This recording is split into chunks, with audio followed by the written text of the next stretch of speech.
Blood stream में bilirubin level अधिक बढ़ जाने से स्किन तथा आइज का येलोविश या डिस्कलोरेशन हो जाना जॉन्डिस कहलाता है।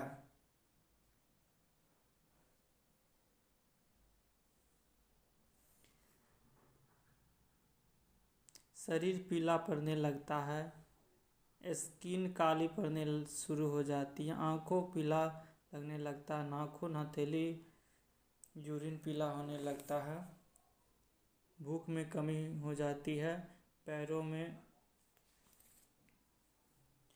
वजन तेजी से घटता है। ये जो है सामान्य स्किन है, ये जॉन्डिस वाला स्किन है।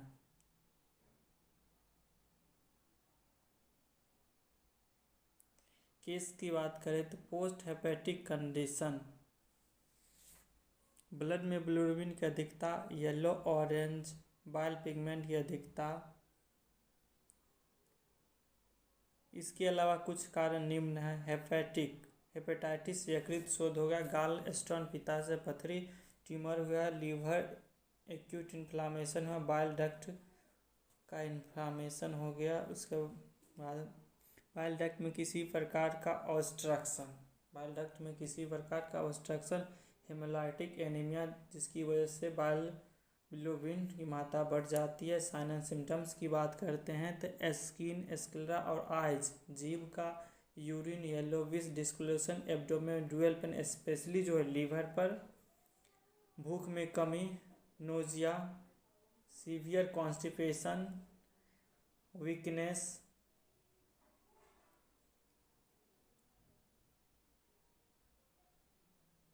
फीवर, हेडेक और फिटिंग्स। इंस्ट्रक्शन की बात करें, पीलिया के पेशेंट को 15 दिन से 60 दिनों तक बेड रेस्ट देना चाहिए। ऐसे पेशेंट को दवाओं के साथ बेड रेस्ट देना स्वास्थ्य के लिए लाभदायक है। डाइट थेरेपी की बात करें, जॉन्डिस के पेशेंट को हल्का डाइट देना चाहिए, भोजन फैट फ्री होना चाहिए तथा प्रोटीन और कार्बोहाइड्रेट की मात्रा अधिक होना चाहिए। जॉन्डिस के पेशेंट को ग्लूकोज अधिक मात्रा में देना चाहिए और पेशेंट ग्लूकोज को ऑरली नहीं ले रहा है तो उसे रायल्स ट्यूब अथवा किसी शिरा मार्ग द्वारा अतिरिक्त ग्लूकोज देना चाहिए। पेशेंट को प्रतिदिन 2200 से 2800 कैलोरी एनर्जी की डाइट देना चाहिए। ऐसे पेशेंट को अल्कोहल बिल्कुल नहीं लेना चाहिए। ऐसे पेशेंट को सेडेटिव ड्रग्स देना बंद कर देना चाहिए। ट्रीटमेंट की बात करते हैं तो Li52 सिरप 2 टीस्पून BD दे सकते हैं। इसके जगह पर लिवोमाइन सिरप 3 चम्मच BD दे सकते हैं। इसके जगह पर हेवामर्ज सिरप भी 2 चम्मच सुबह दोपहर दे सकते हैं, जो GI ट्रैक को बैक्टीरिया फ्री करने हेतु। नियोमाइसिन कैप्सूल TDS दे सकते हैं। इसके जगह पर फ्लाइजिल टैबलेट भी TDS दे सकते हैं। इंजेक्शन की बात करें तो फ्लाइजिल 100 ml का आता है और शिरा मार्ग से सुबह शाम दोपहर दे सकते हैं। विटामिन की पूर्ति हेतु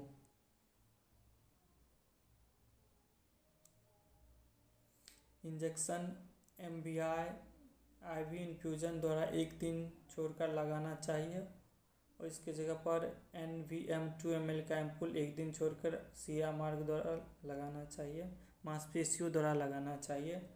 बीकोसुल कैप्सूल रात को देना चाहिए। इचिंग अगर हो तो रोजिन 25 mg TDS देना चाहिए।